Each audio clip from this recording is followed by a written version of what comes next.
When I was little, my mom would often read me bedtime stories before I fell asleep. I remember bringing her Brothers Grimm, which was a book that was almost as big as me, and was curious as to which story we would read that night. Would it be Cinderella or Rapunzel?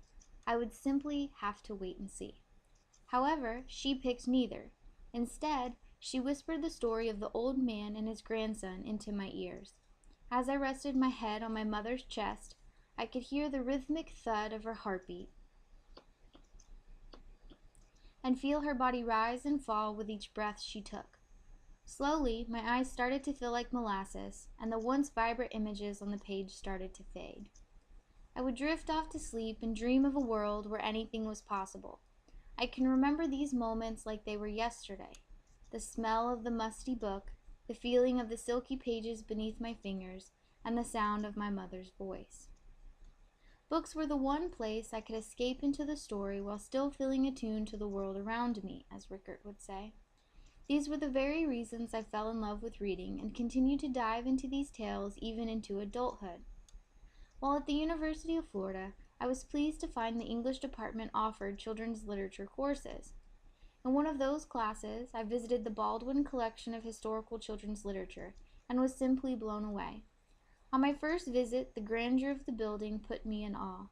The marble staircase that led up to the east side of the building and the steep wooden arches created an ambient space.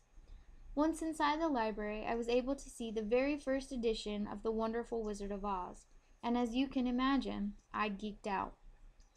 Afterwards, I looked through the enormous stack of books the librarian placed onto the tables. The tactile experience of feeling the fragile pages, seeing original illustrations, and witnessing mediums I never knew existed, such as peephole books, opened up a whole new world of wonder, something Jenny Rice discusses in her book.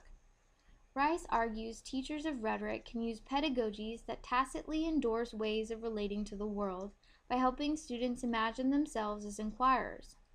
Similar to Mucklebauer's argument, an inquiry approach is a perfect way to engage students. But I believe young children already possess this characteristic. Ramsey Musallam, a chemistry teacher at Sacred Heart Cathedral, aims to meaningfully integrate multimedia into hands-on, inquiry-based learning cycles. He, too, agrees children are already inquisitive. On the left, Riley. Now, Riley's going to be a big girl in a couple weeks here. She's going to be 4 years old. And anyone who knows a 4-year-old knows that they love to ask, why? Yeah, why? I could teach this kid anything because she is curious about everything. We all were at that age. Once children begin to talk, they are innately curious about the world around them. They want to know how and why something works, and even when we ask them questions, they come up with amazing answers. In the children's book, A Hole is to Dig, children were asked definitions of words. And when asked what the sun was, a child responded, "The sun is to tell you when it's every day." But at some point the questions stop. Why? Do social conventions force children to stop wondering? Does formal education stifle their creativity? Sir Ken Robinson seems to think so. He argues schools treat skills as commodities. Students are educated to become good workers rather than creative thinkers. Instead, schools should start acknowledging multiple types of intelligences and help children hone their creative abilities. By seeing our creative capacities for the richness they are, and seeing our children for the hope that they are.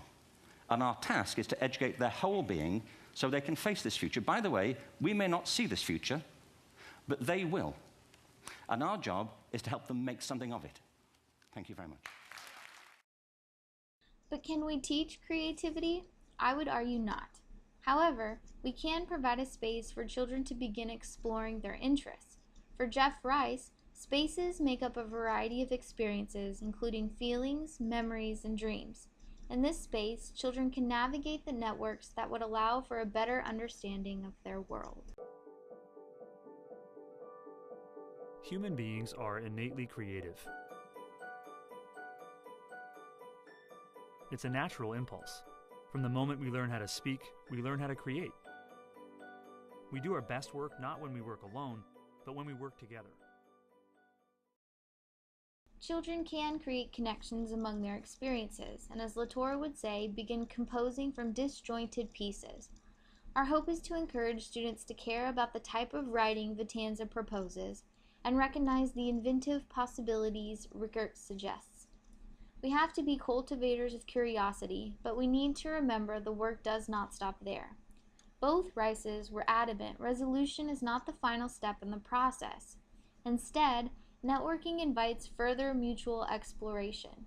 In other words, reflection and revision are important components, also shown in Sullivan and Porter's work. We need to continue questioning, embrace the complexity of networks, and use reflective practices in order to navigate within rhetorical spaces.